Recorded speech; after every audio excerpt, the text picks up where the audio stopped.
नमस्कार, न्यूज़ 18 राजस्थान पर आप सभी का स्वागत। मैं हूं आपके साथ हेमंत कुमार। चलिए खबरों की शुरुआत इस वक्त की बड़ी खबर के साथ। चूरू से बड़ी खबर, जहां पर 29 साल की महिला को अगवा कर गैंगरेप किया गया है।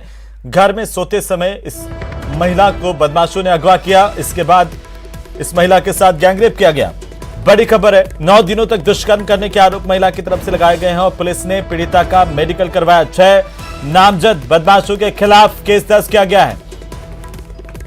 29 साल की विवाहिता को घर से अगवा करके गैंगरेप किया गया। 9 दिनों तक इस महिला के साथ गैंगरेप करने की वारदात। ज्यादा जानकारी के साथ सहयोगी मनोज शर्मा हमारे साथ हैं। मनोज, क्या है आखिरकार पूरा मामला, अभी क्या अपडेट है?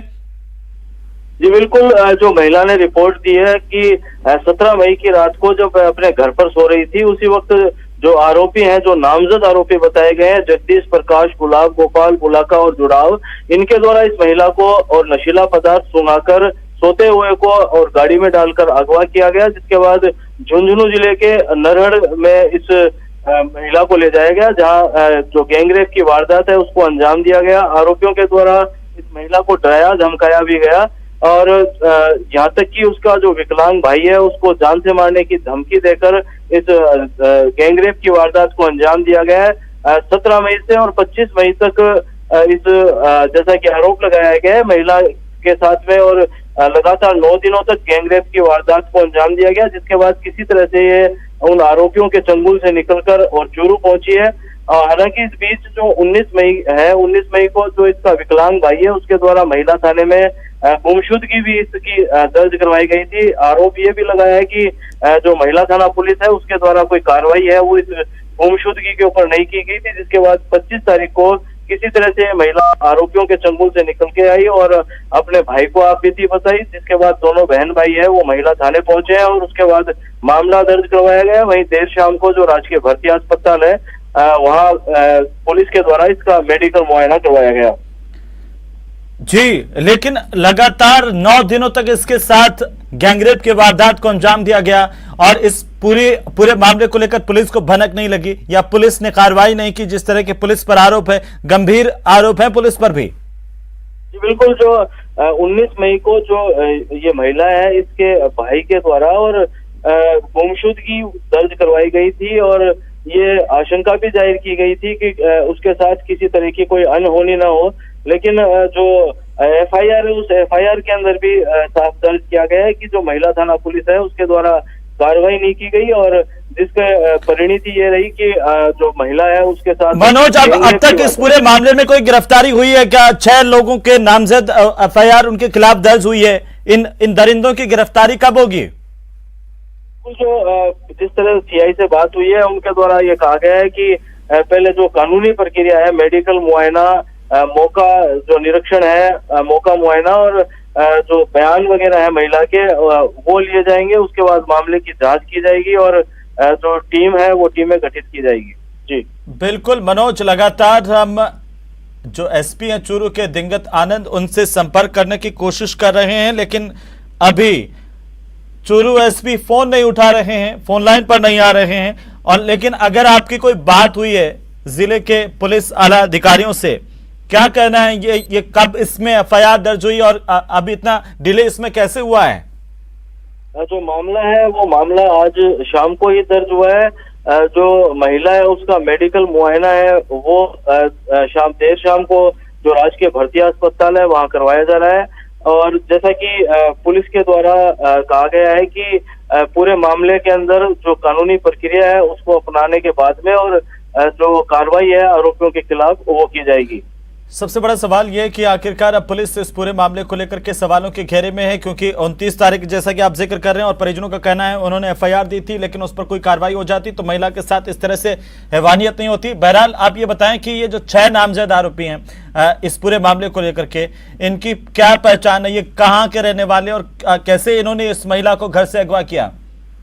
जो वारदात है वो 17 मई की रात की बताई जा रही है, जब महिला घर में सोई हुई थी और जो आरोपी हैं ये इसकी पहचान के हैं, जो कि घर के अंदर घुसे हैं और घर में घुसने के बाद इनके द्वारा कोई नशीला पदार्थ है वो सुंघाया गया है और उसके बाद इन आरोपियों के द्वारा जो जगदीश प्रकाश गोपाल आदि हैं इनके द्वारा इसको अगवा करके और गैंगरेप की वारदात को अंजाम दिया गया। हालांकि अभी तक इस चीज की जानकारी नहीं मिली है कि ये जो आरोपी हैं इनकी इस महिला के साथ किस तरह की जान पहचान थी और कब से इनको जानती थी। हालांकि आगे जो महिला के बयान होंगे उन बयानों के अंदर ये सब क्लियर हो पाएगा।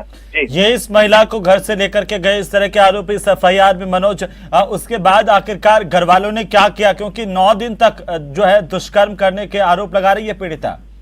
जी बिल्कुल, जो 17 मई को जैसा कि बताया गया है इसको अगवा किया गया। 19 मई को जब जो पीड़िता है उसके जो परिजन है उनके द्वारा इस महिला की तलाश की गई और तलाश करने के बाद जो महिला थाना पुलिस है उस थाने के अंदर 19 तारीख को गुमशुद की रिपोर्ट है, वो गुमशुद की रिपोर्ट भी दर्ज करवाएगी। जिसके बावजूद भी आरोप यह है कि पुलिस के द्वारा उस गुमशुद की रिपोर्ट पे किसी तरह की कार्रवाई नहीं की गई, जिसकी परिणति ये रही कि जो महिला है उसको 25 मई तक बंधक बनाकर गैंगरेप की वारदात को अंजाम दिया गया। थोड़ा इसे विस्तार से समझाइए कि आखिरकार जब महिला का घर से अपहरण किया गया, अगवा किया गया और उसके बाद घर वालों ने रिपोर्ट दर्ज करवाई, उन 9 दिनों में आखिरकार क्या हुआ? जैसा कि अभी एफआईआर के अंदर बताया गया है कि लगातार इस महिला के साथ दुष्कर्म की वारदात को अंजाम दिया गया।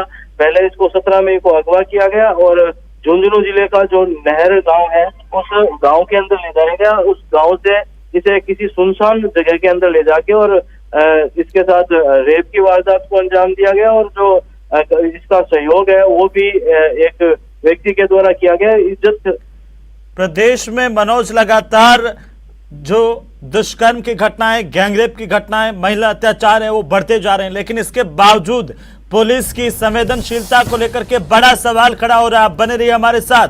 न्यूज 18 राजस्थान का सवाल है कि अगर महिला को अगवा करने के बाद भी जब जानकारी पुलिस को दे दी गई थी, एफआईआर दर्ज करवाई गई थी, तो पुलिस जागी क्यों नहीं?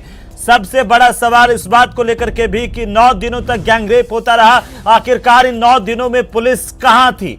ये बड़े सवाल हैं न्यूज 18 राजस्थान के, जो आज जवाब मांग रहे। प्रदेश की जनता ये जानना चाहती है कि आखिरकार राजस्थान की पुलिस इस तरह के मामलों को संवेदनशीलता के साथ क्यों नहीं ले रही है।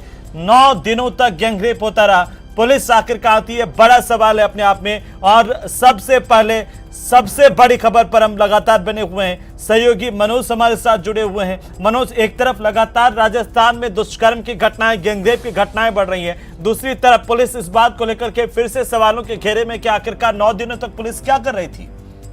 जी बिल्कुल, जैसा कि 19 मई को जब एक गुमशुदगी है वो गुमशुदगी के लिए प्रार्थना पत्र दे दिया जाता है, उसके बाद पुलिस के द्वारा किसी तरह की कार्रवाई नहीं करना बड़े सवाल है वो खड़े करता है।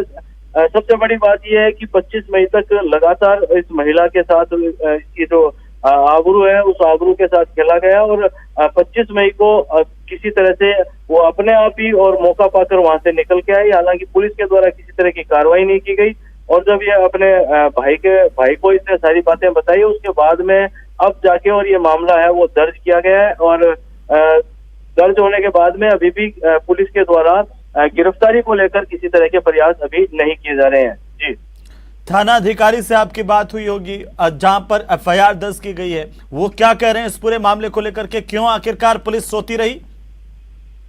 हालांकि इस मसले पे मेरी बात नहीं हुई, लेकिन उनके द्वारा जब मैंने ये पूछा कि इस मामले में आगे किस तरह की कार्रवाई की जाएगी तो उनके द्वारा ये बताया गया कि अभी पहले जो मौका नक्शा है उसकी कार्रवाई होगी, उसके बाद महिला के बयान लिए जाएंगे और बयान की कार्रवाई होने के बाद में आगे टीमें गठित कर जो आरोपी हैं उन आरोपियों को गिरफ्तार करने का प्रयास किया जाएगा। बहुत शुक्रिया मनोज तमाम जानकारी के लिए और लगातार नजर बनाए रखिए, अपडेट हम आपसे लेते रहेंगे। बहुत गंभीर सवाल है चूरू पुलिस पर और उम्मीद है कि चूरू की पुलिस इन सवालों पर ध्यान देगी, उन दरिंदों की गिरफ्तारी जल्द से जल्द हो पाएगी और पीड़िता को न्याय मिल पाएगा।